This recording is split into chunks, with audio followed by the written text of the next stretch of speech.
not target them. Let me be clear. The FBI should be a shield for the American people. Instead, under the Biden-Harris administration, it became a sword to use against them.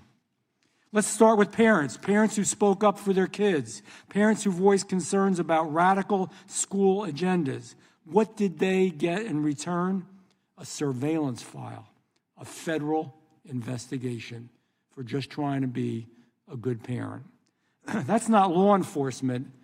In my book, and in most Americans' books, that's intimidation. Let's talk about people of faith. The Biden FBI branded certain Catholic Americans as, quote, radical traditionalists and potential domestic terrorists. They even discussed infiltrating churches by having parishioners spy on their own people, by their own fellow parishioners. And it wasn't just Catholic churches. In 2021, the FBI raided a Hindu temple in the state of New Jersey. Using overwhelming force, agents stormed sacred grounds. And listen to this. They held guns to the faces of the holy men. They disrupted religious life, all based on loose, untrue allegations, which are now, thankfully, unraveling in court. Our sacred places, our churches, our synagogues, our temples, our mosques, they should be sanctuaries, not scenes of government surveillance. Let's talk about free speech. The FBI knew Hunter Biden's laptop was real. They knew it. They colluded with big tech to frame it as Russian disinformation. They tried to bury the story from the American people. That wasn't law enforcement. That was raw political election interference. And all of this, the worst part of all, it wasn't free. It came with a price tag. In fiscal year 2024, and listen to this, the FBI spent over $6 billion, not million, billion dollars on intelligence, counterintelligence, and counterterrorism, all on American soil, more than half of its entire budget. But instead of using those billions to fight violent crime or keep our communities safe, the money was funneled into politically driven investigations and abuses of power. The waste did not stop there. $220,000 paid to Igor Danchenko, a key source behind the discredited Steele dossier, plus another $300,000 to that planned before the FBI can finally close him as a source. Up to $1 million offered to Christopher Steele to try and corroborate, which he couldn't do, his own baseless claims. $200 million more secured for a new FBI headquarters, a reward in Greenbelt, Maryland, despite widespread public distrust and concern and strong opposition from the Judiciary Committee. And that is only scratching the surface. The FBI couldn't give us enough real numbers, and we're going to continue to pursue that and just find out how much this really cost us. For 4 long years under the Biden administration, Americans had to suffer through this.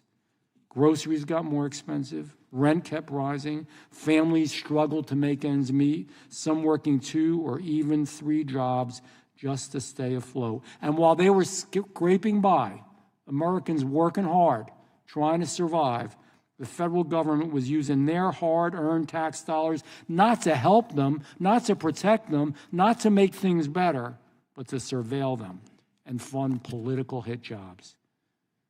People, and I'll use the vernacular, they're pissed off. They're tired. They're tired of it, and they have every right to be. They want the FBI focused on real threats, the southern border, cyber attacks, violent crimes in our neighborhoods and our cities, foreign adversaries that are hacking our elections.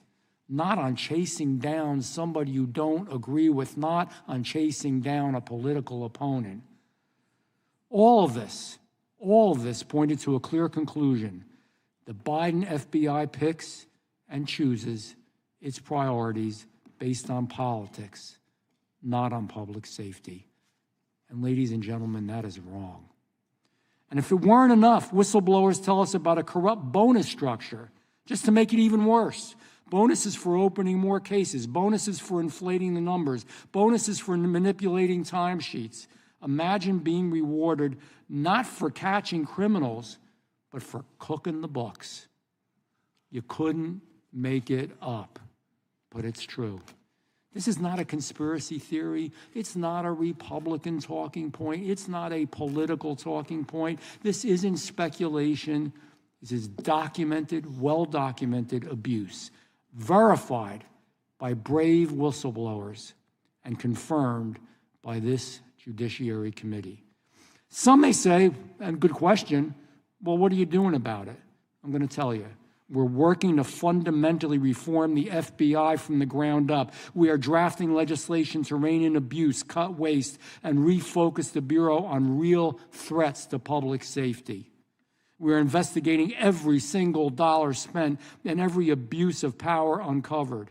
We are demanding accountability from those responsible and pressing for transparency at every single level. And yes, we are exposing the truth. Because as they say, the truth shall set you free. The first step to real change is making sure the American people know exactly what's going on, what was done to them with their own money. That's the cruel part of it. By their own government, the cruelest part of it. Director Kash Patel is leading a new FBI, one that returns to its roots, one that Americans can be proud of. He moved agents out of Washington, D.C., back into communities, back to fighting violent crimes as they should be. Attorney General Pam Bondi took swift and decisive action to dismantle the most politicized units within the Department of Justice. She redirected resources towards real law enforcement priorities, scaled back abusive practices, and made clear the DOJ's mission is to uphold the law, not to serve any political agenda. Any political agenda. You know, it's the old saying, if it happened to us, it can happen to you. This isn't Republican. This isn't Democrat. This is just doing the right thing. Together, they are rebuilding the Bureau from the ground up. They're doing it the right way, with transparency, with accountability, and with a focus on the Constitution of the United States of America. This is the FBI that the American people deserve.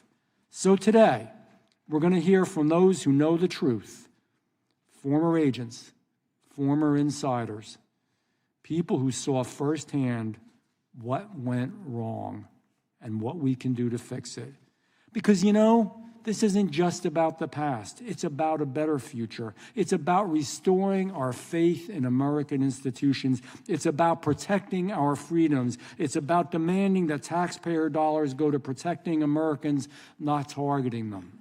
The only way that we will understand where we are and where we want to go is by understanding where we were. It's about doing the right thing. I thank you, and I look forward to this testimony. I now will recognize the ranking member, Ms. Crockett, for an opening statement. Thank you, Mr. Chairman, and as I'm sure you can assume, we see this a little bit differently.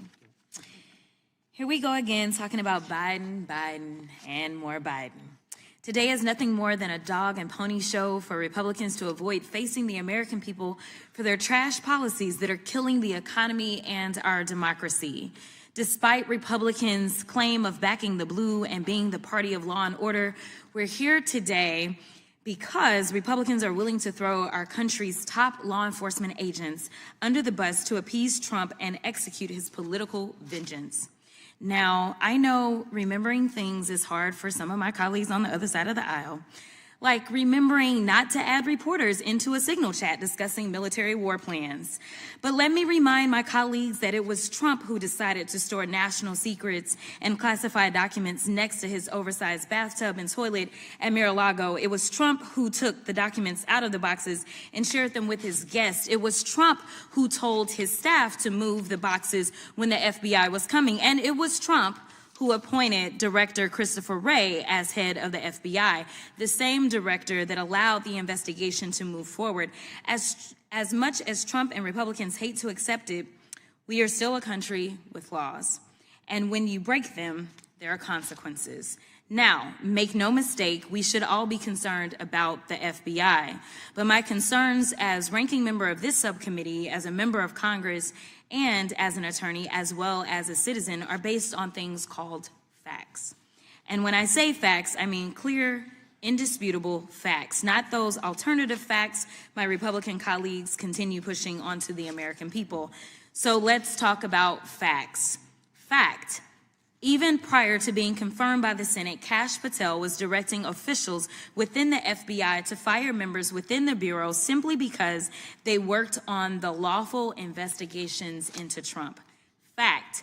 Patel failed to disclose his previous work and financial ties with the country of Qatar, a country that, had you had read the Mazars report, released last year by the House Oversight Committee, you would know paid close to $500,000 to Trump while he was president of the United States. Unsurprisingly, the FBI's Foreign Influence Task Force was recently disbanded, and the DOJ also cut back on its Foreign Agents Registration Act enforcement. Our enemies are jumping up and down now that we're doing their work for them. Another fact, Patel has never even been an FBI agent and is now leading the Bureau. Even one of today's Republican witnesses organizations, the Bureau, has advocated having an FBI agent lead the Bureau. But rather than confirm a director with credible, dedicated experience, the Republicans confirmed a political loyalist with no Quantico or FBI training. Talk about DEI. Didn't earn it higher. Another fact, Patel, who rails against telework, what he calls lazy agents, was working part-time in and out of Las Vegas, commuting back and forth between there and DC, while also living in the home of a GOP mega donor. Think about that for a second. Could you imagine what Republicans would have done had, say, James Comey had been living in New York part-time as the FBI director, and if his New York home was owned by, say, George Soros? Speaker Johnson would have forced a floor vote on articles of impeachment within days of this news coming out. But nevertheless, my Republican colleagues are willing to sacrifice safety for stupidity as long as it's loyal.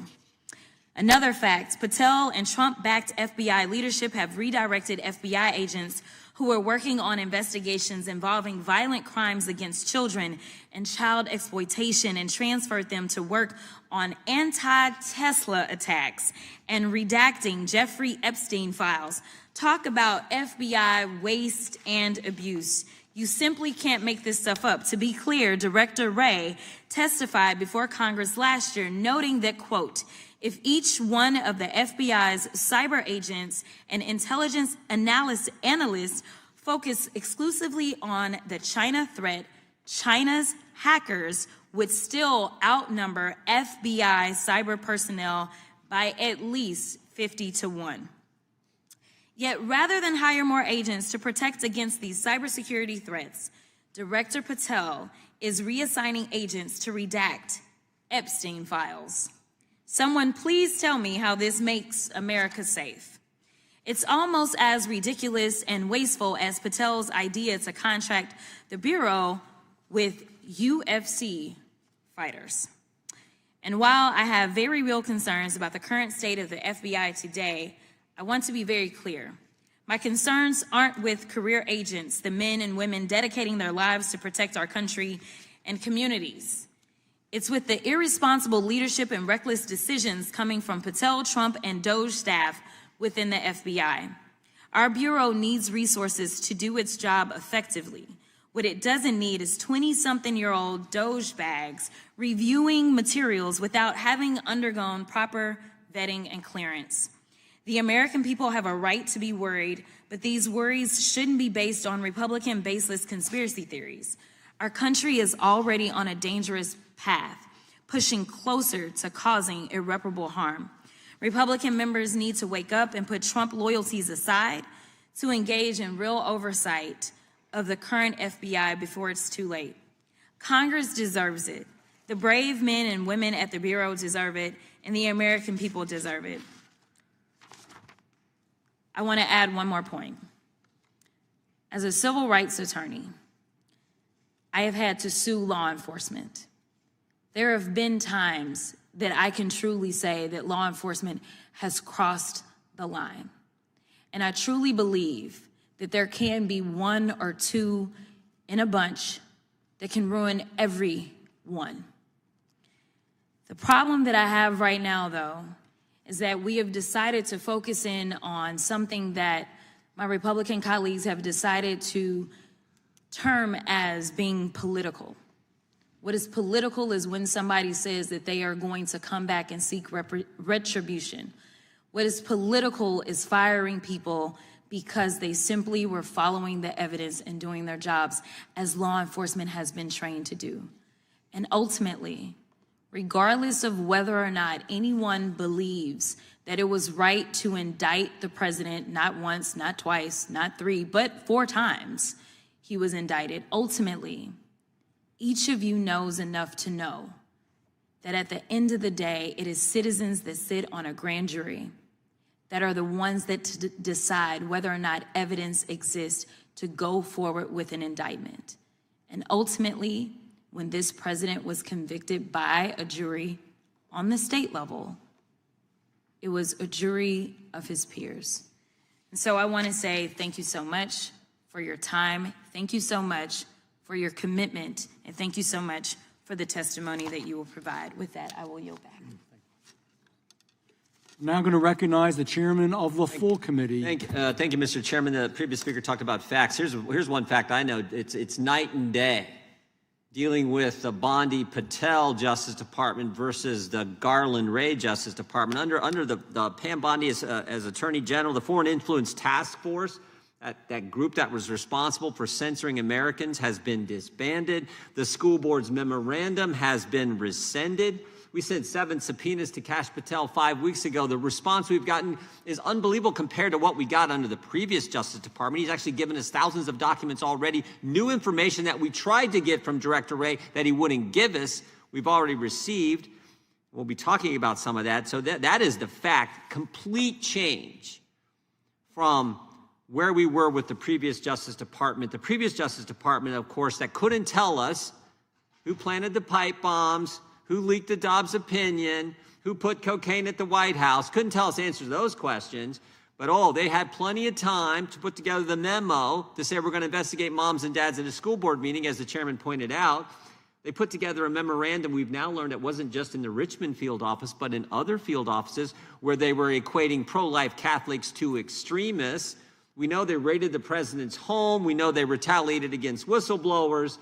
They even put together, the previous speaker talked about politics. Politics, the FBI created a questionnaire where they asked their employees about other employees who were maybe giving information to us as whistleblowers. Did that person support Trump? That is as political as you can get. So the real thing here is it's literally night and day, the difference between the kind of information that we're able to receive, the help that we're getting, and the focus on going after traditional bad guys, not having half your agents and half your budgets focused on surveilling the American people. Let's go get the traditional bad guys. That's what Kash Patel is doing at the FBI, getting the FBI back to the mission they've had before, which I know some of our witnesses who served there are going to talk about. So I thank the chairman for putting this together, and I thank our witnesses for being here, and I yield back. Thank you, Chairman. I'm going to now recognize the ranking member of the full committee, Mr. Raskin. Mr. Chairman, thank you very much, and thanks to Ms. Crockett for calling us together. We are already 10 weeks into the Trump administration, and still the Republicans are recycling the most tiresome, vacuous, and debunked stories, conspiracy theories about the Biden administration, while demurely declining to conduct any oversight at all of the current administration. And I agree with the chairman of the full committee, Mr. Jordan. It is day and night, but I think he's seeing day and night backwards.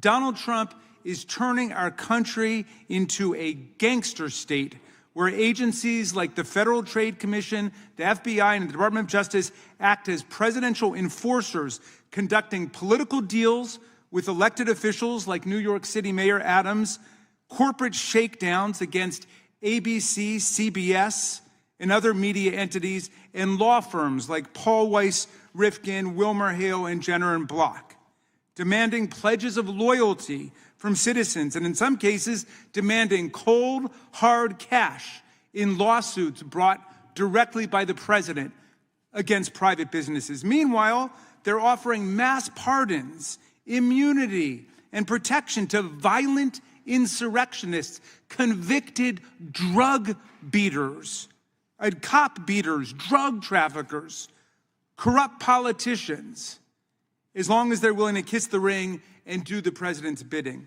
Let's look at how this administration is treating the honest men and women of the FBI. In his first days in office, Trump targeted thousands of FBI agents simply for doing their jobs after the mob violence of January 6, 2021, and holding the cop beaters and insurrectionist rioters accountable. FBI agents had to sue to stop this purge and block them from publicly releasing their names to the violent militias like Oath Keepers and Proud Boys, whom President Trump had already given pardons to. And those pardons, by the way, this Department of Justice are extending to other crimes these people have committed, including cocaine trafficking and gun charges. This administration isn't opposing corruption. It's opening the door wide open to corruption every single day for his friends. Donald Trump ordered the FBI to stop conducting background investigations of top White House officials. Why? He disbanded the FBI's Foreign Influence Task Force, charged with identifying and combating malign foreign influence operations targeting the United States. Why? He suspended enforcement of the Foreign Corrupt Practices Act and reduced enforcement of the Foreign Agents Registration Act just 2 days after it was reported that Director Kash Patel had engaged in lucrative consulting work for Qatar and for a Vladimir Putin-connected foreign arms conglomerate. The current FBI leadership is diverting the FBI's resources away from public safety and national security and towards MAGA conspiracy fixations and obsessions. According to press reports, hundreds of agents ordinarily assigned to defending the national security of the United States have been pulled into a mind-boggling effort where they were pulling all-nighters and working around the clock to review the Epstein files after Attorney General Bondi botched the first attempt at what she said was going to be a complete release of the Epstein files. So it's important to consider what the FBI is not investigating in the frenzy of all these Back to the Future wild goose chases. They're not investigating Signalgate, the extraordinary decision by a group of America's highest national security officials, including one who was in Moscow at the Kremlin at the time, to compromise the safety of our service members and intelligence officers by using Signal, a non-secure commercial application to reveal specific, confidential, and classified details about an impending military airstrike, complete with timestamps for when F-18 aircraft would launch and arrive at their targets and when Tomahawk missiles would be fired at buildings controlled by Houthi members. What are DOJ and FBI doing to investigate this stunning, dangerous episode of incompetence or recklessness, at the very least, that undoubtedly violates all kinds of federal, criminal, and civil laws? Nothing. In fact, when asked about the Signal chat, Attorney General Bondi changed the subject to Hillary Clinton and Joe Biden. Sound familiar? That's what we're doing today. Just a week after the story broke about this tremendous security breach, she said, case closed. No further investigation, no lessons learned, no hearings. That's the end. Can you imagine what they would be doing if that had happened under President Biden? If his top national security team had been talking about a military strike on Signal, there would be 8 special committees and subcommittees investigation, and they'd all be demanding impeachment, the way they're demanding impeachment of judges who blow the whistle on the illegalities of this administration. Well, what else is the FBI not investigating? Elon Musk, his startling ties to the Communist Party of China, the CCP. Musk is bulldozing our federal government while accessing the people's most sensitive databases. And he's traveled to China multiple times in the last several years and met with the highest level Communist Party officials. He's continued to open factories in China where he does half of his business, even as he works as a, quote, special government employee to dismantle and destroy our federal government. Can you imagine if President Biden had done that, what our colleagues would be saying? Well, look, in this new state that we're in, the FBI is not here to enforce the law. It exists to allow the president to shake down businesses and individuals, offering them protection and immunity if they comply and persecution if they don't. The administration installed as the head of the FBI Kash Patel, known for being the man who will do anything for Trump. They also installed as deputy director Dan Bongino, a far-right podcaster and conspiracy theorist who boasted in 2018 that his entire life right now is about owning the libs. His appointment was a particular betrayal of Patel's promise that he would appoint a deputy director who would be an on-board active special agent, as has been the case for 117 years. Already stories of intimidation and pressure in this DOJ and this FBI are trickling out. 7 veteran prosecutors were forced to resign rather than take part in a corrupt bargain to dismiss charges that were brought by a grand jury in New York against the mayor of New York, Eric Adams. The U.S. Attorney for the Southern District, Daniel Sassoon, who clerked on the Supreme Court for Justice Scalia and was active in the Federalist Society, resigned, saying nothing had changed in the facts of the case, nothing had changed in the law of the case, nothing had changed in the evidence. It was simply this political deal that Donald Trump had cooked up with the mayor of New York, who traveled down to Mar-a-Lago. The longtime criminal chief in the D.C. U.S. Attorney's Office was forced to resign rather than open the current bogus investigation into Biden-era clean energy projects. So what we see at the Trump FBI and DOJ is part of a broad pattern. They're targeting lawyers who took up causes or clients that Donald Trump doesn't like, and they've issued illegal executive orders intended as threats against them. The president and his friends are threatening federal judges that ruled against them to halt their blatantly illegal executive actions, calling for impeachment of the judges. And there have been threats against their families made online. The president and his friends are threatening journalists and deporting legal immigrants for exercising their First Amendment rights, sending a clear message to anyone thinking of speaking up against the administration. The FBI's leadership are threatening to take the FBI down a very dangerous path today, one that's entirely incompatible with the values of the men and women of the FBI and the best traditions of the agency. Once again, with today's hearing, my colleagues are turning a blind eye to what's going on right now, choosing instead to regurgitate and recycle debunked and discredited lies about the Biden administration and somebody having an investigation into parents and school board that's been debunked a million times. That was an investigation into people making violent death threats against school board members. Nobody was ever arrested. Nobody was ever charged with anything. And yet they've been dining out on that. I think it's for 5 years now, talking about something that led nowhere, and there was nothing wrong with it in the first place. So the men and women of the FBI deserve to know that Congress is watching, and we've got your back. We're not going to stand idly by while this administration tries to turn the FBI into an arm of a pay-to-play gangster state. Thank you, Mr. Chairman. I yield back. Thank you. Real quick, the gentleman said that these aren't facts. They're debunked theories. They are facts, and we have it on video. We have the Attorney General apologizing for what happened and what they did. We have the director of the FBI finally having to apologize for what they did. We have Mark Zuckerberg apologizing for what was done, and that's only scratching the surface. I can't go into all of it. I will now, without objection, all the other opening statements will be included in the record, and I'm going to talk about the smart people that we have here to testify. Mr. Stuart Whitson. Mr. Whitson is the Senior Director of the Federal Affairs at the Foundation for Government Accountability. Prior to joining the FGA, he served with the FBI, including as Supervisory Special Agent in the Directorate of Intelligence.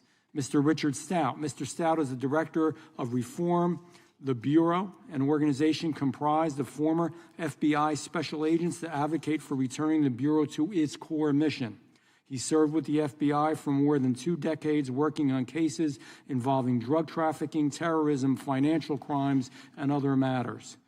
Ms. Nicole Parker. Ms. Parker is a former FBI special agent, having spent more than 10 years with the Bureau. She specialized in cases involving securities fraud before being transferred to a team focused on violent crime, where she focused on cases involving murder for hire, murder in general, sexual assault, and human trafficking. Dr. Luke Hunt. Dr. Hunt is Associate Professor of the University of Alabama, where he is a member of the philosophy faculty. He previously served as an FBI agent for 6 years. We will begin by swearing you all in. Would you please rise and raise your right hand?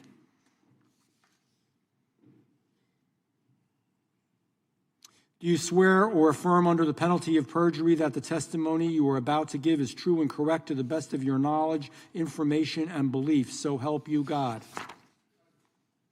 Let the record reflect that the witnesses have answered in the affirmative. Please be seated.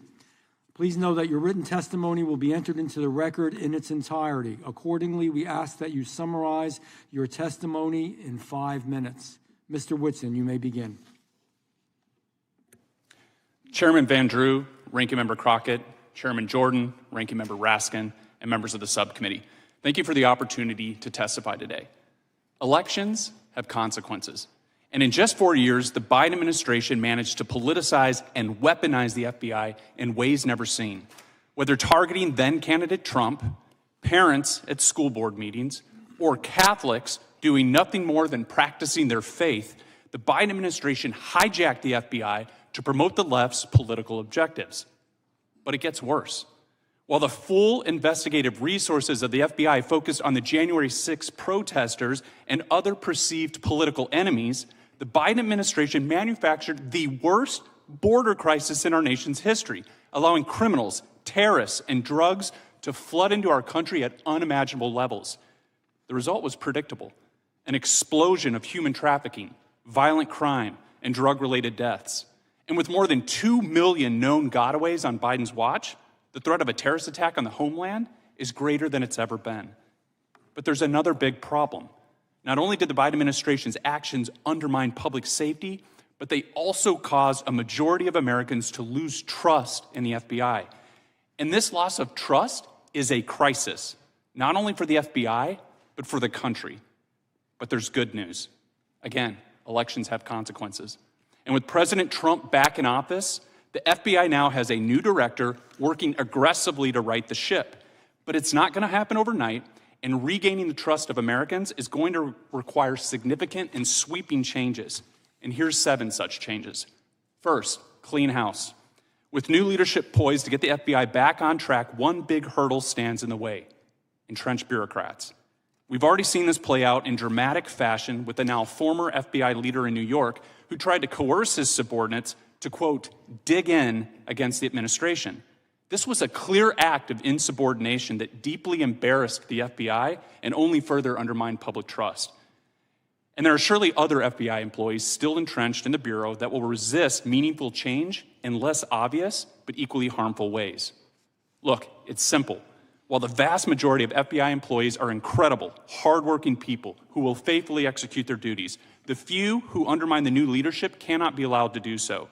And those who have engaged in past behavior warranting dismissal, or who refuse to come to work when ordered to do so, must be fired, period. Number 2, drain the swamp. Director Patel should drastically reduce the size of the FBI headquarters, keeping a small footprint in D.C. to promote accountability, while shifting more staff and resources to the field offices and other locations outside the Beltway. Relocating the FBI outside of D.C. would save money and reduce political influence by allowing the FGI to hire professional staff from outside the D.C. bubble. Number 3, moving the bulk of FBI headquarters out of D.C. will present a natural opportunity to consolidate and reorganize existing units that perform duplicative or outdated missions. Director Patel should seize this opportunity to promote efficiency and save taxpayer dollars. Number 4, get DEI out of the FBI. Under former Director Comey, the FBI moved away from merit-based hiring and instead toward race-based hiring. Moving forward, Director Patel should ensure that all hiring decisions are based purely on merit and talent. Number 5, the FBI should be refocused back to a law enforcement agency that uses intelligence to advance its law enforcement mission, rather than an intelligence agency that also engages in law enforcement. Patel could start by eliminating the intelligence branch and merging its personnel and mission into the FBI's other operational units. Intelligence in the FBI should be a tool to advance investigations, not its own standalone department. Number 6, we need more oversight and accountability within the FBI. But to earn back the trust of the American people, Congress must get involved. Besides conducting your own oversight, Congress should also consider creating new criminal penalties for FBI employees who knowingly abuse the FBI's investigative powers. And finally, to get the FBI back on track, Director Patel should execute his own DOGE effort to identify waste, fraud, and abuse within the FBI. At the end of the day, America deserves and needs a world-class law enforcement agency it can trust. With the current leadership in place, the FBI is well on its way to becoming that agency once again, because after all, elections have consequences. With that, I thank you for the opportunity to testify in today's hearing, and I look forward to your questions. Thank you, Mr. Whitson. Mr. Stout, you may begin. Good morning, Chairman Van Drew, Ranking Member Crockett, members of the committee. Thank you for the opportunity to appear before you today. It is an honor to share my perspective drawn from nearly 4 decades of public service in law enforcement, national security, and counterintelligence. My name is Richard Stout. I'm a 35-year veteran of law enforcement and currently serve as Director of Reform the Bureau, a nationwide group of former and retired FBI special agents committed to restoring the FBI to its core mission, protecting the public, fighting crime, and upholding the rule of law. I took on this position with Reform the Bureau as a private citizen because I was frustrated and disheartened to see the FBI, the world's most renowned and iconic law enforcement agency, fall into such disarray over the past few years. When I was 19 years old, I became a deputy sheriff while attending college in Southwest Virginia. Driven by a strong sense of duty and commitment to community safety, I went on to become a Virginia State Trooper and later State Police Special Agent. These are early roles grounded me in the foundational principles of public trust, discipline, and ethical responsibility. In 1997, I joined the FBI as a special agent and was assigned to the Miami field office. There, I was assigned to a Colombian drug trafficking squad where I initiated multi-jurisdictional complex investigations and was responsible for overseeing federal wiretap operations known as Title III's targeting significant DTOs. Following 9/11, I became part of a specialized team tasked with tracking the hijackers' movements before their attack.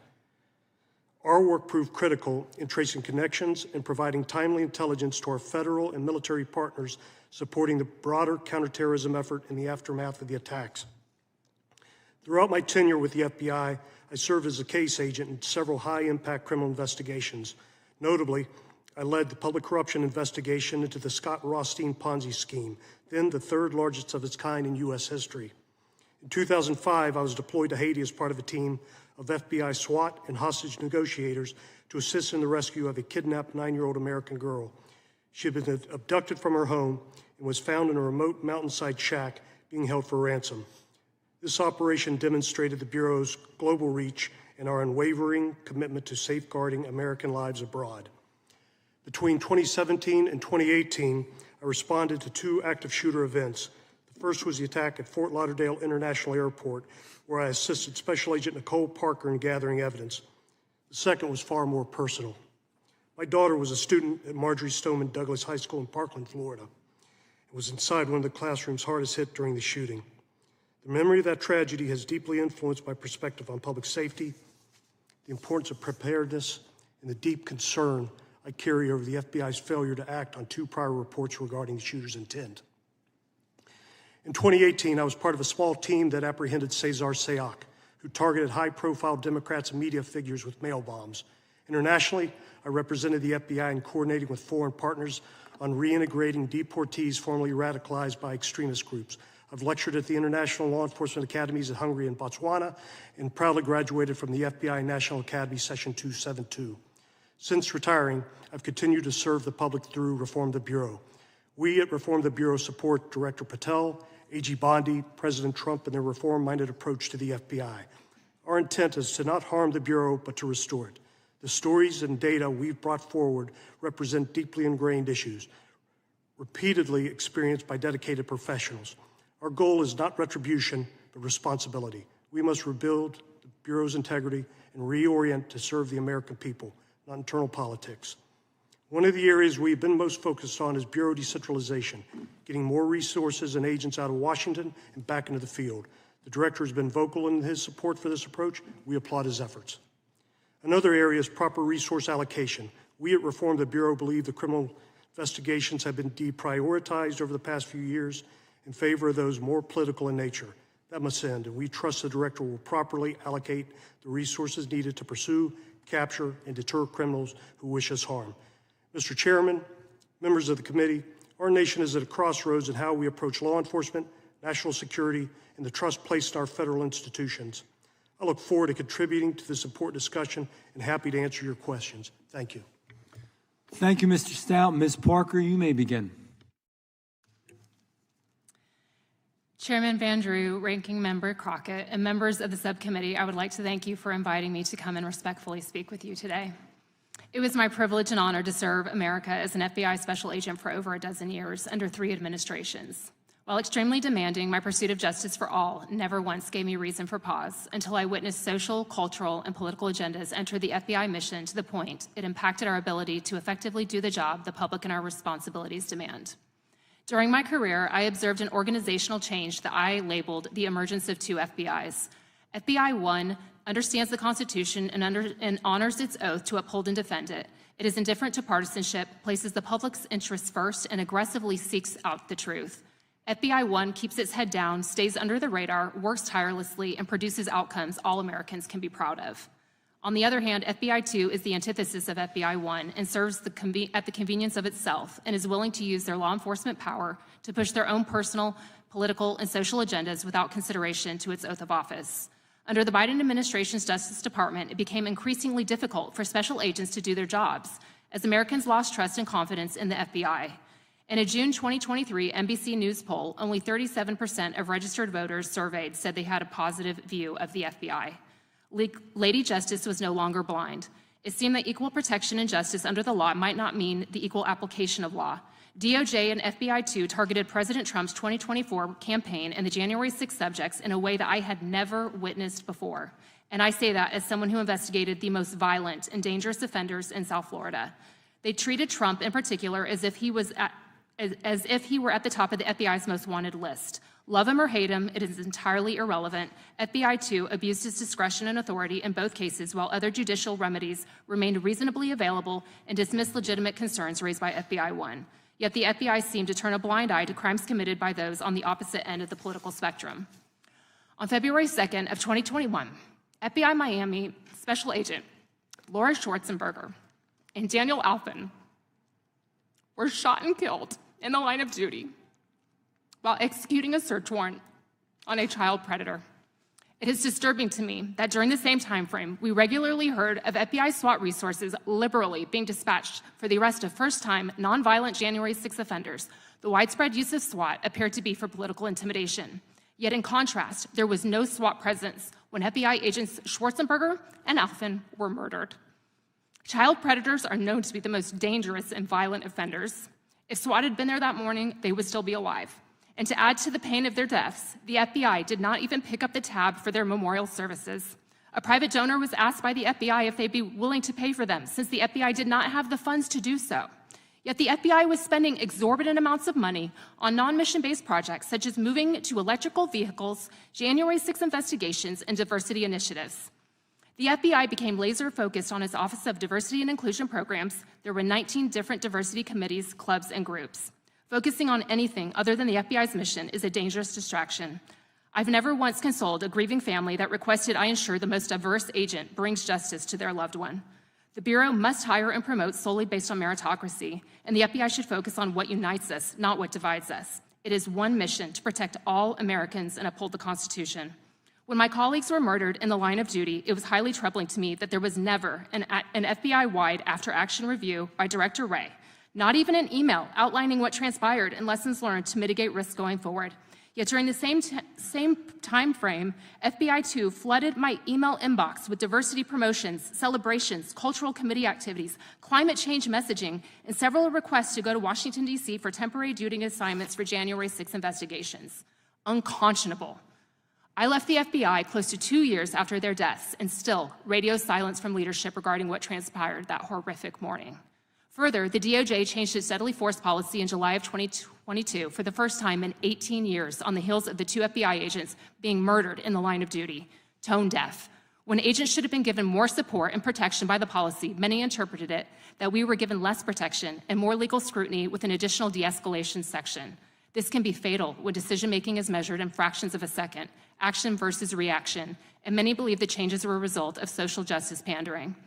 The list of issues and concerns myself and others had with the FBI was growing long. No one felt that their voices mattered or that any changes were possible, as Director Wray and AG Garland believed that all was well, while many at the FBI were deeply troubled by what was transpiring. After much prayer and reflection, it was time for me to walk away. It is remarkable that several fugitives from the FBI's most wanted list have already been taken into custody since President Trump took office January 20th. I am hopeful and confident that under this new administration with AG Pam Bondi and FBI Director Kash Patel at the helm, that with time, effort, and serious reform, the FBI will regain Americans and FBI's employees' trust again, dismantling the political and social weaponization and return to its greatness.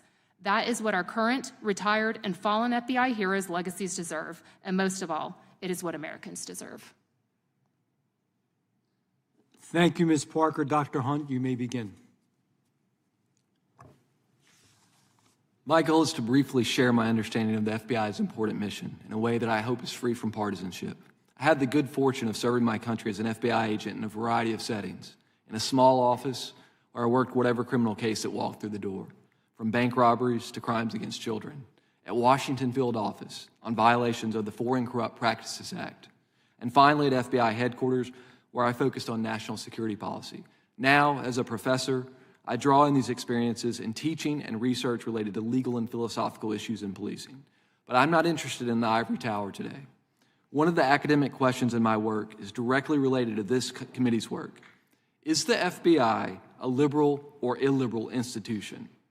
By liberal, I'm not referring to politics or whether you're a liberal or conservative member of Congress. I instead mean the philosophical tradition with which I assume everyone in this room agrees. The philosophical tradition going back to John Locke, on which this country was founded. At its core, the political morality of liberalism tells us that all persons are free and equal and should be governed by the state in accordance with the rule of law. What is the alternative?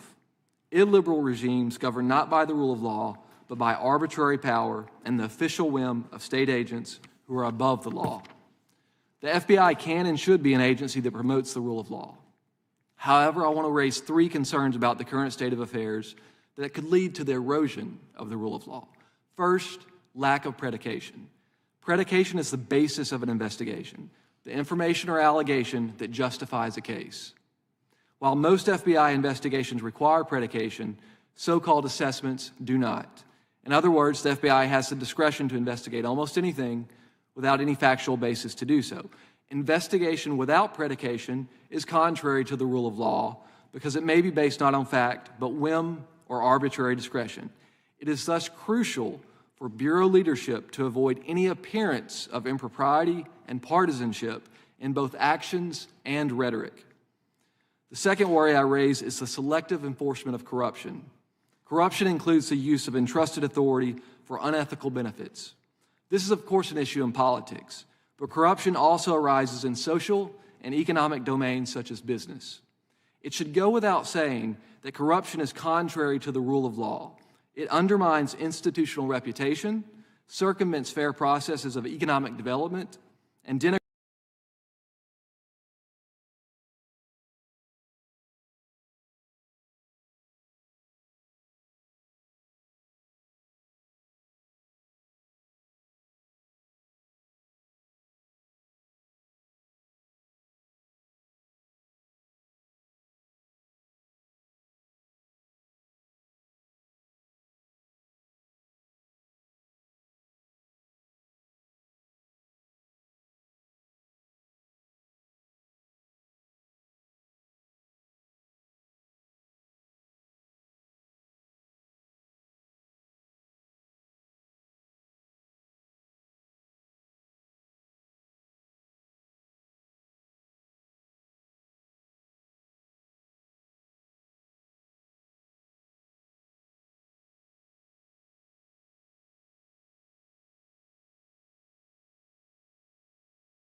motivated violence. On one hand, I've read reports that the disgusting vandalism and arson directed at Tesla will be prioritized as domestic terrorism. On the other hand, I've read reports that the FBI's new reorganization will move resources away from the investigation and analysis of other domestic terrorism threats. My only point is that we should not prioritize domestic terrorism investigation based on whether they're motivated by the left or the right. Investigations should be based on predication and follow the evidence, wherever it leads. That is the rule of law. Thank you very much. Thank you, Dr. Hunt. Thank you all for being here. We appreciate your time, which is a precious resource in itself. I'm now going to recognize the gentleman from Alabama for 5 minutes. Thank you, Mr. Chairman. I certainly appreciate all the witnesses being here today. First, let's make it clear, we're not here to harm the FBI in any kind of way, but I think restoring credibility in the justice system within America is very, very important. One of the top issues when I was touring the district in 21 was, and that was shortly after the Biden administration, was the weaponization of government agencies against certain political opponents. Certainly President Trump, certainly some of the January 6th defendants, and we've heard from Ms. Parker that there was a mobilization to go and locate those people and arrest them when those resources could have been used elsewhere. So I guess we want to get to the general point of this hearing is how do we restore credibility in these agencies? I mean, we saw the Durham report where, in fact, Barack Obama, Joe Biden, Loretta Lynch, the Attorney General at the time, and James Comey were sitting in the Oval Office when Clapper, the CIA director, walked in and said, hey, by the way, this Russian collusion narrative, we know that's being driven by the DNC and Hillary Clinton, and yet within a few hours, the FBI started the FISA situation and spying on General Flynn. And those kind of stories, as the reports come out after the fact, that we know now that Russian collusion was made up, and the time and resources spent on the Mueller report, and even the people in leadership in the Democratic Party driving those narratives were very dangerous to this country. And so as the American people look back and go, wow, this system does seem to be weaponized against political opponents, and that's certainly a concern. So, Mr. Whitson, I'll start with you. What steps do you think the FBI should take today to reform the agency and regain trust of the American people? What would be one of the couple of steps you think we need to look into? Thank you for that question. I think first and foremost, the most important thing to understand is that Director Patel has two missions here. One, he has to fix the FBI, and the other, as you're alluding to, is he has to restore trust. And so to fix the FBI, you have to do a bunch of things, make sweeping changes, but to restore trust, you have to do even more. You have to go beyond actually what is necessary to fix the FBI, because that's not going to be enough to get the rest of the American population back on board. And so how does he do it? It's one word: transparency. I was going to ask you, where does transparency come in, and how much transparency do we need at this point? We need as much as we can get. And you heard Chairman Jordan mentioning that. You're already seeing that out of Director Patel. So it's very simple. Congress has an important oversight role. When Congress asks for documents that the law requires the FBI to provide to Congress, then the FBI needs to do that.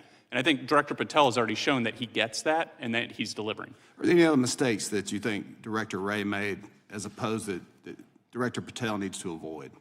I mean, it'd be that right there. So I think Director Wray had a tendency to shield information, to drag out responses. I think towards the end of his tenure, he kind of became a little smug and kind of put out to be here to be asked questions. And I think that's the entirely wrong approach. The FBI director or whoever's designees that he sends here needs to be highly responsive to you because you have a job to do, and they need to provide you all of the information that the law requires them to provide you right away, no delay. And I think initially, Mr. Whitson, that transparency may be a little painful for the FBI, but I think in the long term, that's what it's going to take to restore the credibility of that agency.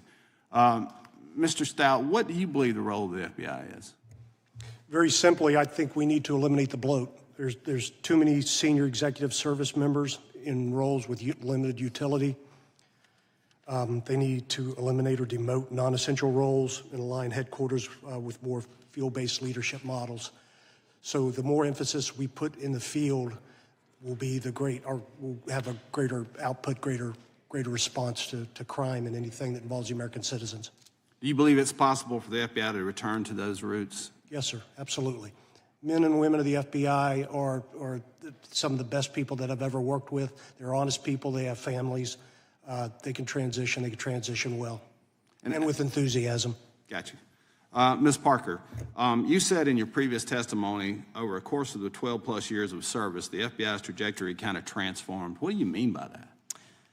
I joined the FBI. I was a witness to the 9/11 terrorist attacks in New York City when that occurred, and I went on to join the FBI because I wanted to give back to our country. I wanted to serve America, and when I joined the FBI, that's really what we were doing. There was very little talk about politics. You just went in, you did your job. I was originally focusing on white-collar crime. I then transferred over to violent crime.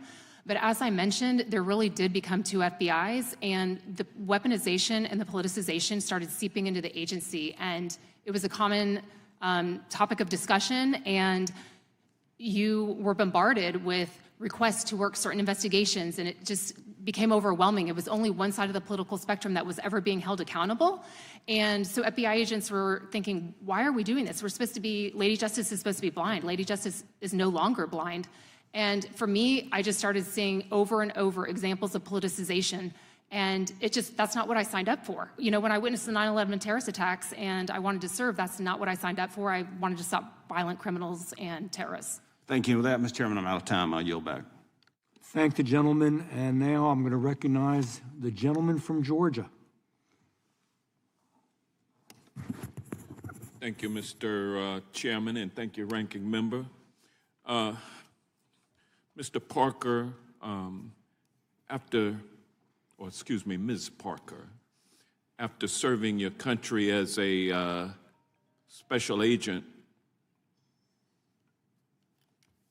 for the FBI, you landed in a soft, cushy position as a paid contributor at none other than Fox News. Isn't that correct?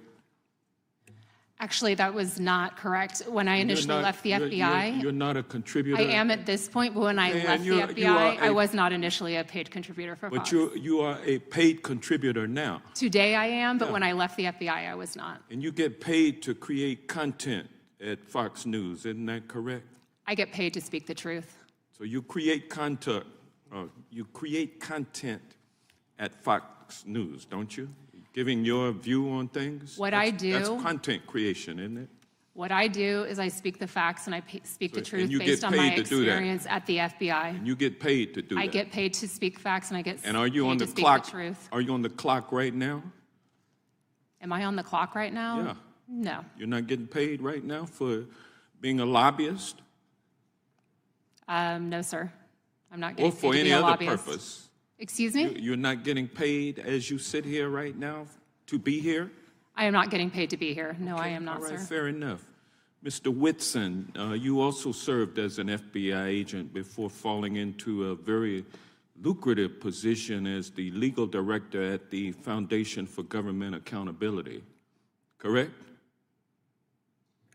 That was my former position, yes. And well, what is your current position now? So I currently serve as the Senior Director of Federal Affairs. And it's a pretty lucrative upgrade from where you first started. The position I'm in now? Yeah, you're making more money now than you were when you first started, right? Yes.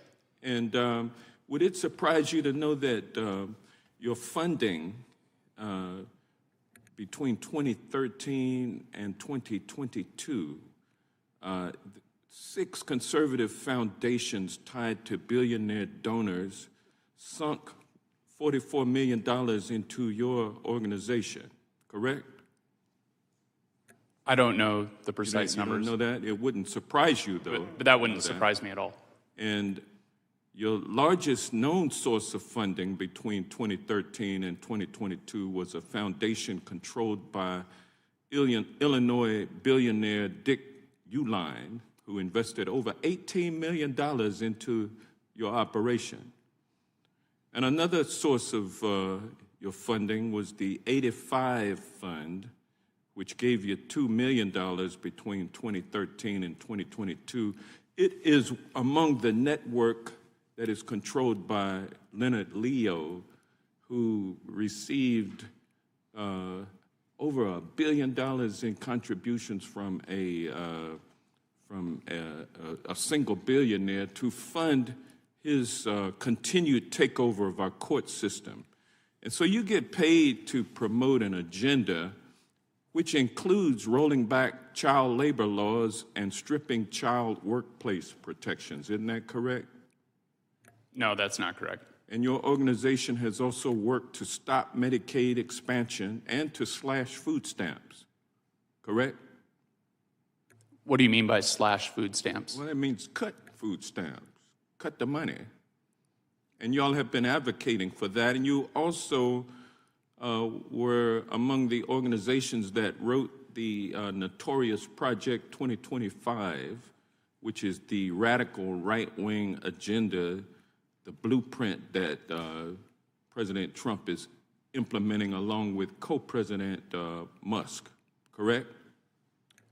I'm not aware of us writing anything in Project 2025. Now, Mr. Stout, your organization must be brand new because I haven't been able to come up with anything on Reform the Bureau, which is the name of your outfit, correct? Yes, sir, that's correct. You just started it? I started in December. And have you been successful at recruiting any billionaire donors for your efforts? No, sir, I haven't. It's a grassroots level. So if I had more time, I would ask Dr. Hunt a question because he's the only non-paid individual up here not promoting a right-wing agenda, but I've run out of time. So, gosh, I yield back. I thank the gentleman, and I will now recognize, just a word before that, probably most of the people who appear before us have to make a living somehow. That's okay. We all get paid salaries or whatever. Not unusual, not scary. With that being said, I will recognize the gentleman from Missouri for 5 minutes. Thank you, Mr. Chairman, and thank you for the witnesses for coming here to testify today. Ms. Parker, thank you for your testimony. In your testimony, you relate the misuse by the FBI of SWAT resources, and you give the example of a nonviolent first-time January 6th offenders, one SWAT team spending overnight in a hotel 4.5 hours away to arrest grandparents in their late 70s. Sound like some dangerous hombres to me. On September 23rd, 2022, we're all familiar with the case of a pro-life activist and homeschool father of 7, Mark Houck's.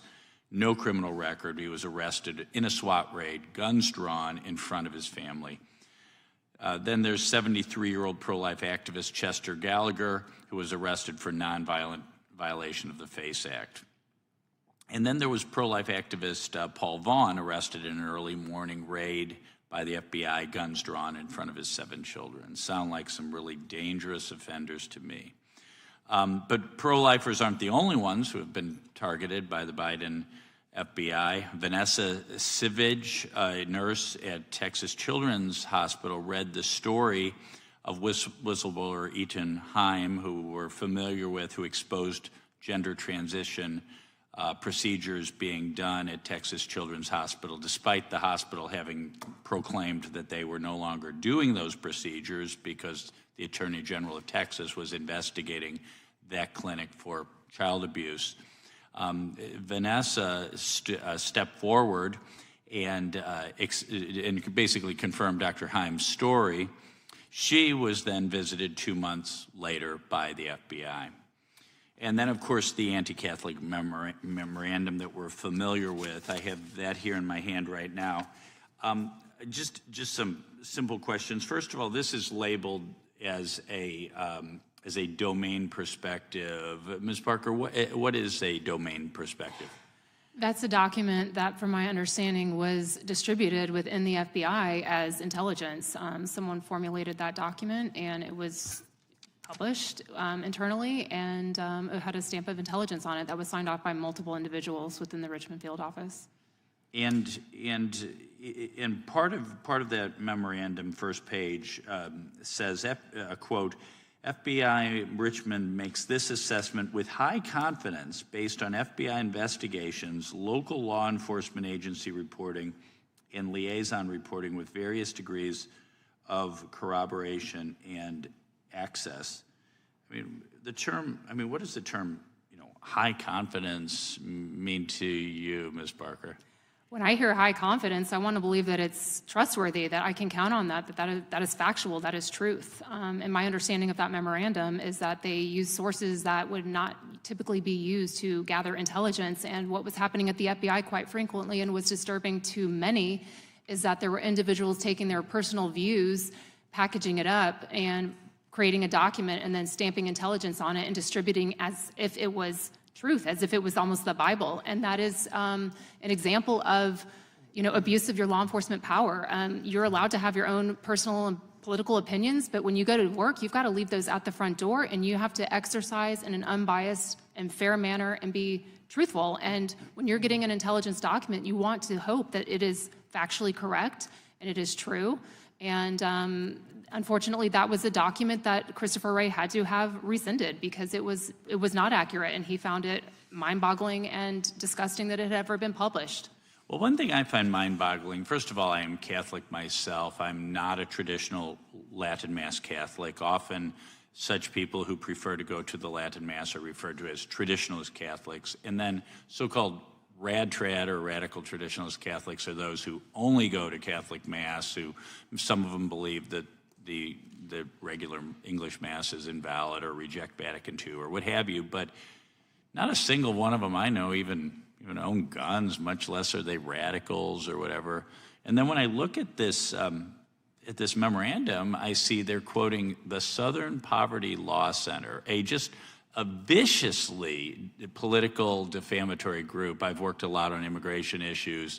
I think Southern Poverty Law Center has declared every immigration reform group to be a racist or white supremacist group. They're just a walking defamation factory. Have you seen the Southern Poverty Law Center quoted in other FBI memos over the years?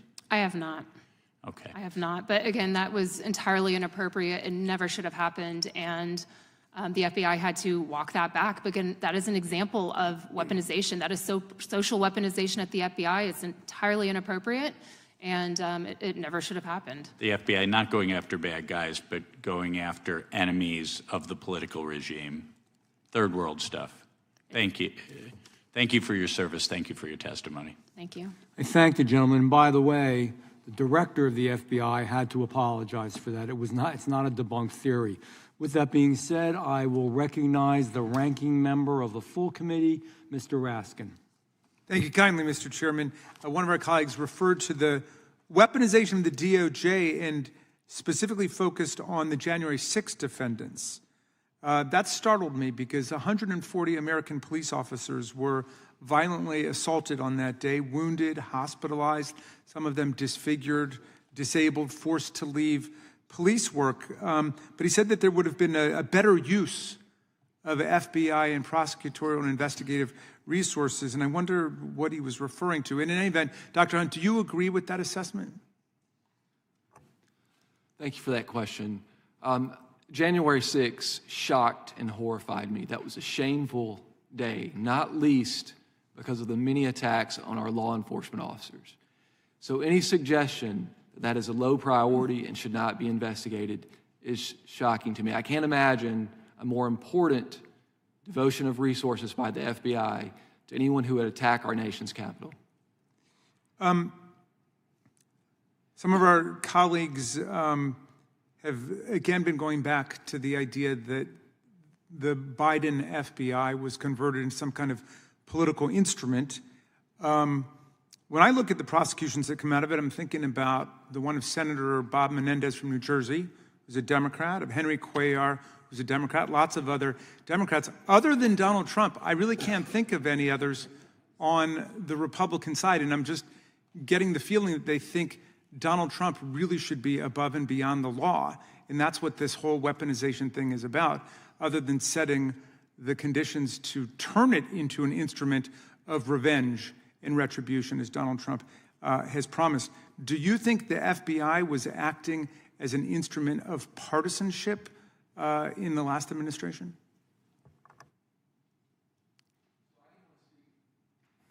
I can only speak from my personal experience, and I can say this. When I was an FBI agent, the men and women that I worked with, they based their investigations on facts and law. They based their investigations on predication. The worry I have is with respect to corruption today.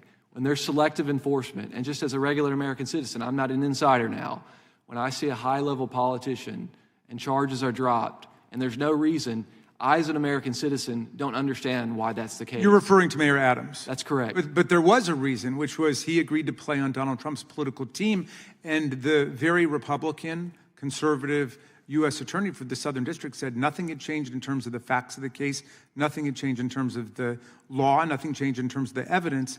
All that had changed was that he'd made this political alignment with Donald Trump. She resigned rather than participate in that corrupt bargain, as did her deputy, who said it would take a fool or a coward to accept that deal. He also clerked for a conservative Supreme Court justice and was active in the Federalist Society. And 5 other lawyers dropped out rather than do it until finally they had to force somebody to do it from D.C. who said he'd be willing to do it because he was about to leave his job. You say, let's base it on the facts. And I'm really curious about this signal group chat thing because the country's in an uproar about the fact that the most precious national security information was shared on a signal group chat where a journalist was actually invited in accidentally by somebody to participate. And some of my colleagues seem to say, well, it was a one-shot deal. Let's just let it go. And it's no big deal. The FBI director's already said, no, nothing to see there. If this were a standard practice, just yes or no, do you think it would be a problem? That would be a problem, yes. Ms. Parker, do you agree it would be a problem if it were a standard practice? My understanding, I was not on the signal chat. I just know what. Just yes or no, probably because similar to I've got you. little time. If you can't answer. A mistake was made, and Okay, people have Mr. taken Stout, can you ownership. say, would it be a problem for it to be standard practice to conduct sensitive foreign policy on a signal chat group? Yes, I would. Okay, and Mr. Whitson, do you agree? Yes. Okay. Well, it just came out like 10 minutes ago. Waltz's team set up at least 20 signal group chats for crises across the world. So it was, as one might expect, a very standard practice with Mr. Waltz, and I'm sure this will raise the question of whether or not he really should continue in that position. But do you think that the FBI should investigate what the national security implications and what the public safety implications are of his having done that, Dr. Hunt? So this comes back to the rule of law. As an FBI agent, there were strict rules about sensitive material. We had to be in a skiff. We had to take the utmost caution. So to treat other people that are more powerful differently definitely suggests to me a deviation from the rule of law. All right, thank you, and I yield back to you, Mr. Chair. Thank the gentleman. You know, there's a difference between a mistake and purposeful, perpetrated policies Chair. are wrong. Just point out. Okay. I beat you to it.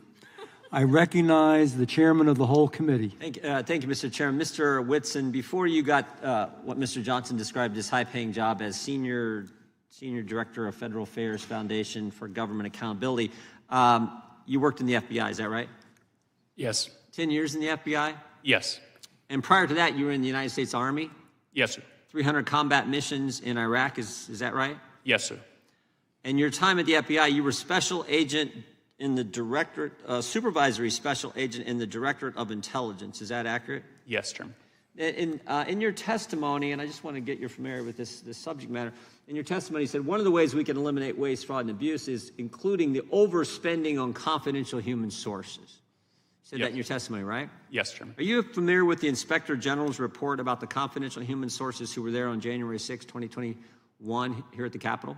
Have you read the report? I haven't read that closely. Well, let me tell you a few things that they say in there, and I want to ask you a few questions. He said there were 26 confidential human sources there at the Capitol that day. Does that surprise you? No. Doesn't surprise you. Okay. He said 17 of those 26 confidential human sources entered restricted space they weren't allowed to go into. Does that surprise you? No. Doesn't surprise you. They did things they weren't allowed to do. Well, I'd need more details Okay. about, so were they doing it on their own? Were they told to do it? Were they, that kind of thing? We want to know the answers to those questions too. Yes, sir. 4 of them went inside the Capitol, and 2 of the 4 who went inside the Capitol were specifically asked by the FBI to be there that day for this. Does that surprise you? Not necessarily. Not necessarily. But I need to know more facts. And does it surprise you that any of them, none of these individuals, to our knowledge, were charged with anything? No, I mean, if they were tasked to be there. Okay. But I would need more information. Okay, well, in your testimony, you talked about overspending on confidential human sources. Do you believe, is it likely these 26 were being paid by the FBI at the time they were doing this? I think that's, if they're a confidential human source that's actually on the books, then it's highly likely that they were Highly paid, likely they're being paid. if they were tasked to do that. Even if they weren't specifically asked to be there that day? You think there's likely they were paid? So if they weren't asked to be there, I think usually they're giving us like a lump payment periodically, so it wouldn't be for a specific tasking necessarily. It'd be hard to answer that. Are you familiar with what was released here earlier this week, the text communications between FBI agents regarding October 14th, 2020 New York Post story on the Hunter Biden laptop? Have you had a chance to review those? I haven't seen those text messages. Well, let me just read a couple to you here. It says, nobody on the call is authorized to comment on the New York Post story. Twitter is treating this as disinformation. I just want to read something that took place earlier that day. The way this day worked is the story came out. That day, Elvis Chan, a guy with the FBI, is meeting with the tech company, something he did on a regular basis in the run-up to the 2020 presidential election. At that meeting, someone asked, hey, there's this New York Post story. Is the laptop real? And we know this took place because we deposed Mr. Brady Olson, and he gave us this information. And he said, when that question was asked, the response was, yes, the laptop is real. Then we get these text messages, which we didn't have before, we just got them this week, these text messages which relate what happens after that. So the FBI has confirmed to Twitter at a FITF meeting on October 14th that the laptop is real. And then we have these text messages back and forth where they says no one is authorized to comment further. Twitter is treating this as disinformation. You find that troubling that the FBI knew something was real, confirmed it at a meeting, then changed their story and went to no comment, no further comment, and allowed the tech companies to run with the idea that this story was disinformation? Yeah, I do think that's problematic, and I do think the relationships that they tried to build with members of the FBI with these other organizations were problematic. Yeah, and the ranking member said, oh, the Republicans want to say the FBI was political. And what really wasn't the case. If this is not political, I do not know what is. Because this was the whole basis for the 51 former intel officials doing their letter. And the FBI knew. Now we have written evidence they knew, coupled with the deposition we took before where they admitted this. And then later in the day when they're meeting with other tech companies, they go with no comment. And they even admit here Twitter is running with the disinformation story. Even before the 51 intel officials come out with their letter, which is baloney, they're running with that. And the FBI was part of fostering and promoting that story. It's unacceptable. Totally unacceptable. And it shows how one bad apple, and there were probably others, but you can see how much of a problem that is. And that one bad apple behaves that way, the entire Bureau's reputation is impacted. Yeah. Trust is lost across the country. And so that's why it's so important to find folks like that, going back to the entrenched bureaucrats. You have to find them and remove them because that's all it takes is one bad apple. I think that was point one in your testimony, which is exactly what Ms. Bondi and Mr. Patel are doing, is getting rid of those individuals who foster this kind of political environment where you're going after your political foes, where you're telling things, saying things, allowing things to be believed that aren't accurate when you knew the truth all along. That's right. I yield back. Thank the chairman. I now recognize the ranking member of the subcommittee, Jasmine Crockett. Thank you so much, Mr. Chairman. And I first just want to begin with a news alert. Guess what? Joe Biden is not the president anymore. So maybe we can move on. Maybe we can move into the present because it seems like we are living in the past. And listen, these are not the good old days, you know, like you used to sit around and your grandparents would talk to you about what used to happen. What we need to be talking about is how we are going to legislate, because I think that some of my colleagues have confused what our jobs are. And I get that we're sitting in Judiciary. And so it may seem as if we are here to be litigators, but we are here to be legislators, which means that we are supposed to be writing laws, not trying to have our own trials and determine whether or not something is true or not, or whatever the case is, or who should be sued, who shouldn't be sued.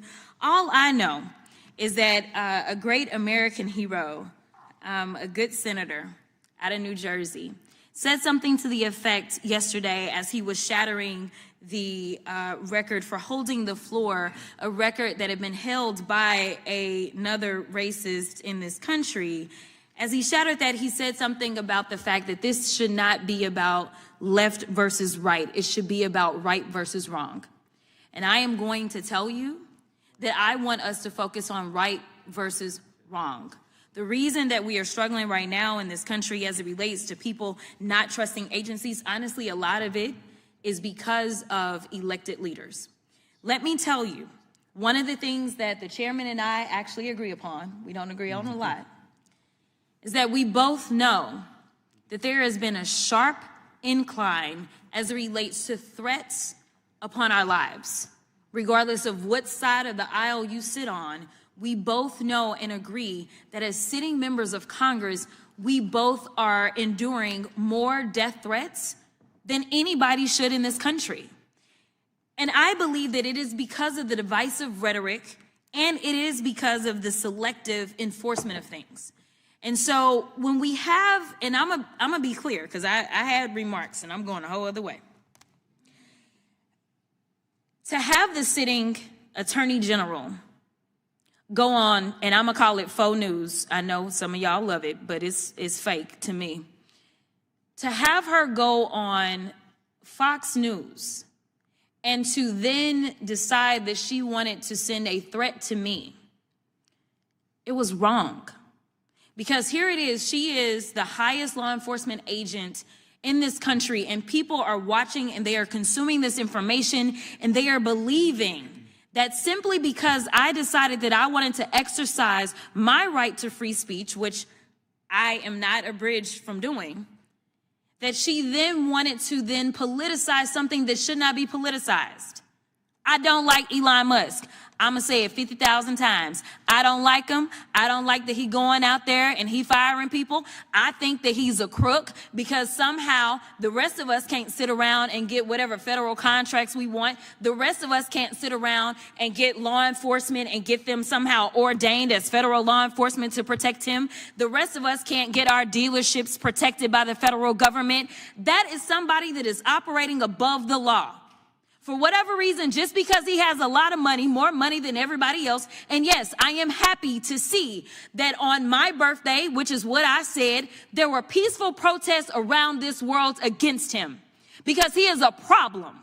And so you never should have somebody that is sitting that high and is going to sit up here and threaten a sitting member of Congress when she knew good and well, if she watched the entire thing, that I specifically told protesters to make sure you consult with lawyers, just like I've told protesters over and over and over in the history of me advising people to go out and exercise their constitutional right. The fact that there are other sitting members that have received letters of threat from this new DOJ tells me that they are about retribution and they are not about following the law. The reason that our party, or I won't even say our party, our country is torn apart is because we can't even agree on right versus wrong. This should not be left versus right. The only thing that we're asking is that we have law enforcement that will show up when there is an actual crime.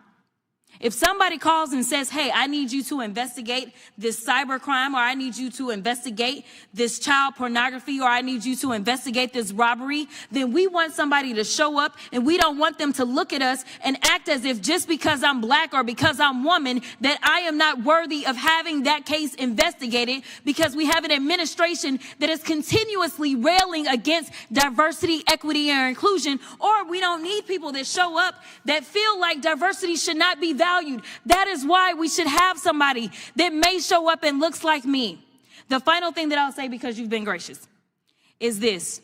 When I first became a public defender, I had no criminal defense experience. And I walked in and I told my boss, Charlie, I said, listen, you should hire me. He said, why? I said, because I'm black. Charlie looked at me like I was crazy. And I said, let me tell you something. When I walk in, I'm going to walk in with a level of rapport and understanding that maybe some of my other colleagues will not. Charlie offered me my job, and I worked my butt off, and I worked really, really hard for all of my clients, not just those that look like me, and that is what it looks like to serve. Thank you. Thank the gentlelady, and I recognize the gentleman for Kansas for 5 minutes. Thank you, Mr. Chairman. I appreciate it. I do want to give the witnesses a heads up. I do intend to ask them questions over the course of this 5 minutes. I spent a dozen years as the chief law enforcement official of my state. I've never claimed to be a cop, not a certified officer, but I had the privilege of serving as our state attorney general. I've had a lot of conversations with law enforcement officers all over the state of Kansas, local cops, elected local officers and sheriffs, cops that worked directly for me under our supervision, cops that worked in local agencies, and all sorts of federal law enforcement officers, as well as federal prosecutors who operated in our jurisdiction. I will tell you, in the course of those 12 years, I never saw an FBI agent perform less than honorably, not once.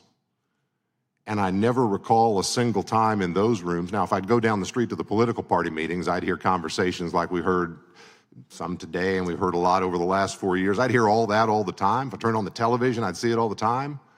I never heard it among cops working a case. I heard folks who knew each other and liked each other and cooperated with each other who said, how are we going to get that child molester off the streets? How are we going to solve this murder? How are we going to deal with that case of elder abuse? How are we going to deal with that crime that's in front of us? That's the FBI I know, and it's the law enforcement world that I know. And I would just ask, Mr. Whitson, you're first up here, is that consistent or inconsistent with the law enforcement community you operated in? It's absolutely consistent. I'd say I had partners that I worked with for years on cases, and if you asked me what political party those people were in, I couldn't tell you. And they couldn't tell you the same for me when I was in the FBI. So that is the real FBI. When you go out to the field offices and you get away from headquarters, that's the real FBI, the real work. That's what they're like. And Mr. Stout, you were a local or state officer or both before being federal. How about you? Is what I just described consistent or inconsistent with your experience? Yes, sir, it is consistent, and I would tack on to that something earlier that Ms. Crockett said that I'm interested in about galvanizing this country. What will bring us all together?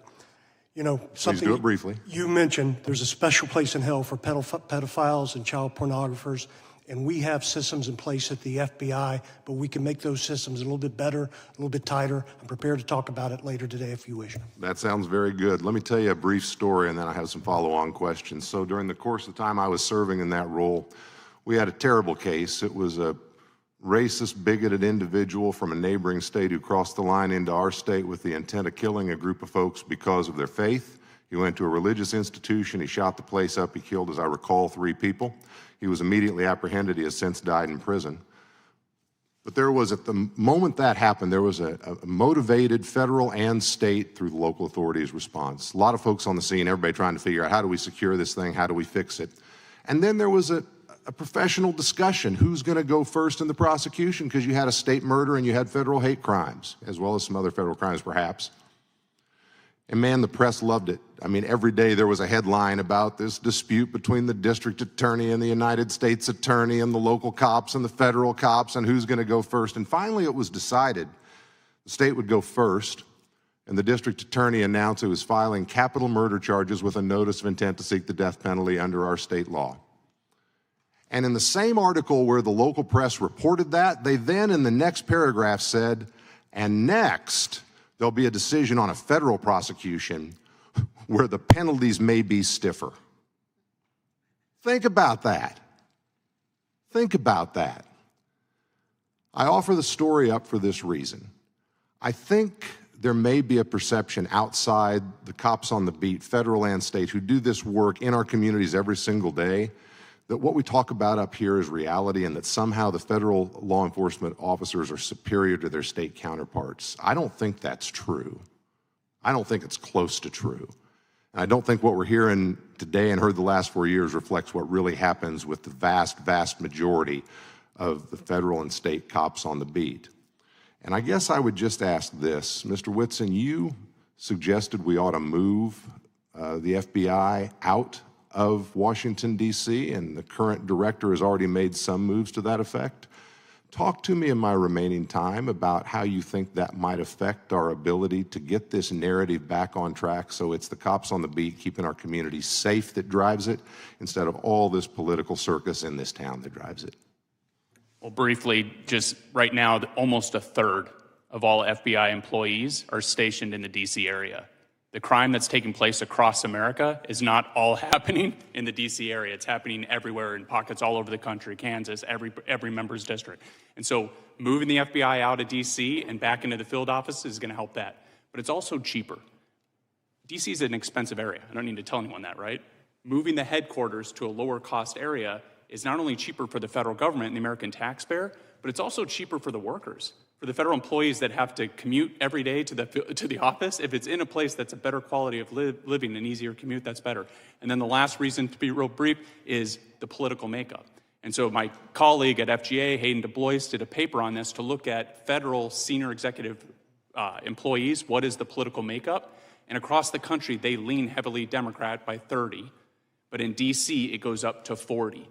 And so that's not to say, not trying to be not Democrat or not Republican, but we really want to put it in a place where it's more representative of the entire country and not just one side of the country. And that's why we see that when a conservative comes in, the whole weaponization rises to the issue because the headquarters is populated by people of the opposite political. The gentleman's time has expired.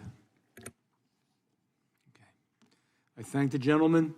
I now recognize the gentleman for Texas for 5 minutes. Thank you, Mr. Chairman, and thank you for having this incredibly important hearing where we can better understand the systematic abuses of the Biden administration for the past 4 years. Our colleagues on the other side want to encourage us to move on from a federal government that was weaponized against the American people that they are supposed to represent and protect. Move on after our FBI was targeting parents who were concerned that their children were being indoctrinated into radical transgender ideologies in their public schools. Move on after the left weaponized the federal government to create a mass censorship industrial complex violating our First Amendment rights. We're supposed to move on after they targeted Catholic Americans, traditional Americans, and labeled them violent extremists. We're told that there's a problem that we can't agree on what's right and wrong, and I agree, that is a huge problem. It's a problem that the other side of the aisle can't recognize that censorship is wrong. It's a problem that the other side of the aisle can't recognize that it's wrong for the FBI to target parents concerned about what they're learning in their schools.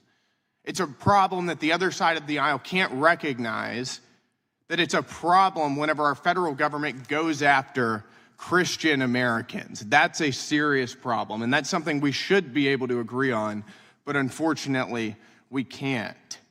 We saw unprecedented levels of weaponization under the Biden administration against the same American people that it was supposed to be looking out for.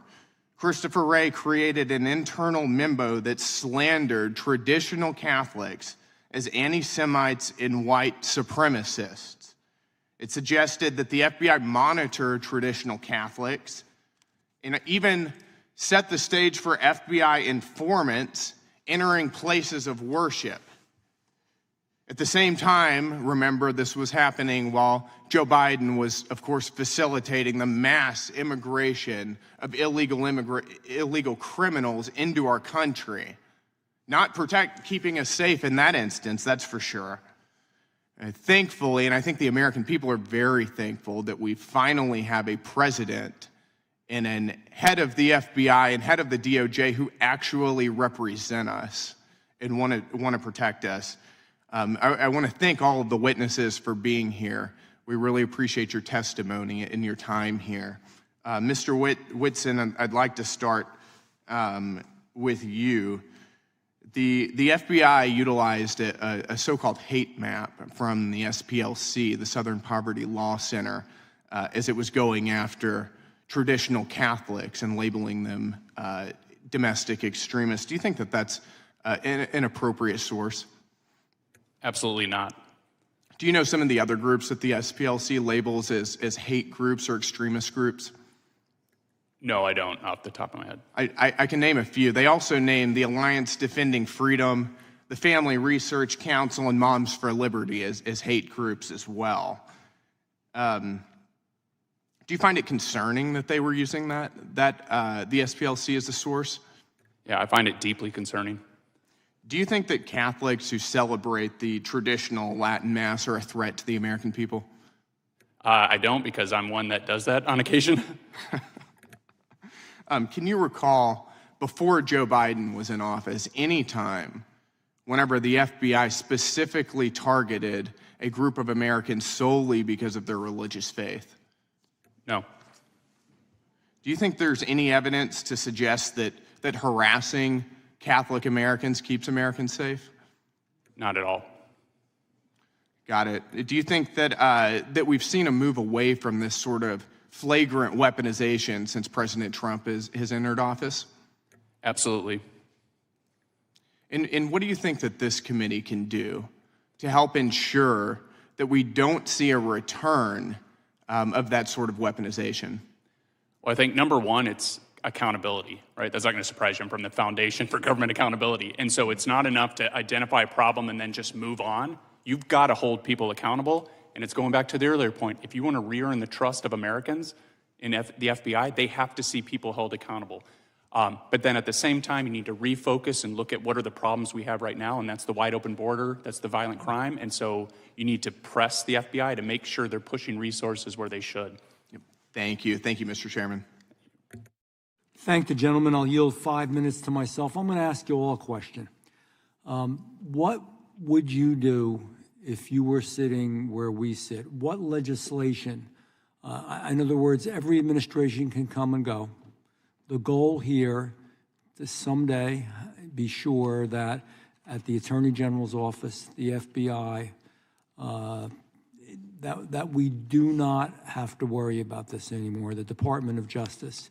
Is there any legislation, I'll start with Mr. Whitson, but I'll go all the way down to Dr. Hunt, any legislation you would suggest specifically to help, or just to help in general, if you, again, were a legislator, if you were a member of Congress? Thank you for that question. I think to start, I would codify the president's authority to fire insubordinate or unproductive employees. And so it's the Schedule F. I would extend that to all executive branch employees. I don't think it would have the kind of effect that some on the left have claimed. I think it would just give whoever the executive is, whether that's a Democrat or Republican, the ability to remove people that are, again, unproductive or insubordinate. At the end of the day, federal workers shouldn't have more protection than private sector workers. But get this, Chairman, a private employee is 5 times more likely to get fired or laid off from work than a government employee. That shouldn't be that big of a disparity. And so that's the problem with the way our government is set up, is there's no market forces on the federal government. And so when they fail to address a problem, what is their solution? It's the same every time. Just throw money at it, right? We weren't able to fix this problem, so let's just bring more personnel in. And so the people that were ineffective, that were unable to accomplish the mission, are then just transferred over to another department so that this unit can do the mission. And so that's wrong. In the private world, those people would have to be dismissed and go find another job. And so the president, and he can push that down for the FBI's case to Director Patel, he can delegate that power. But to give him the authority to remove those people more easily would be great. Thank you. Mr. Stout. Chairman, I think post 9/11, Director Mueller changed the organization, shifted it to more of an intelligence-based collection, and got away from facts and law enforcement. And we still had that, but the emphasis was on best guess. And I think that's what we need to return to, is back to fact-based investigations. I don't think that's going to take a lot of legislative work. I just think that's going to take internal policy changes, and working with DOJ. Shouldn't cost the taxpayers anything. It's just a shift in thinking. I thank you, and I think you're correct. I don't think that's necessarily a legislative change, but just a change in direction and thought, whoever's in control. Ms. Parker.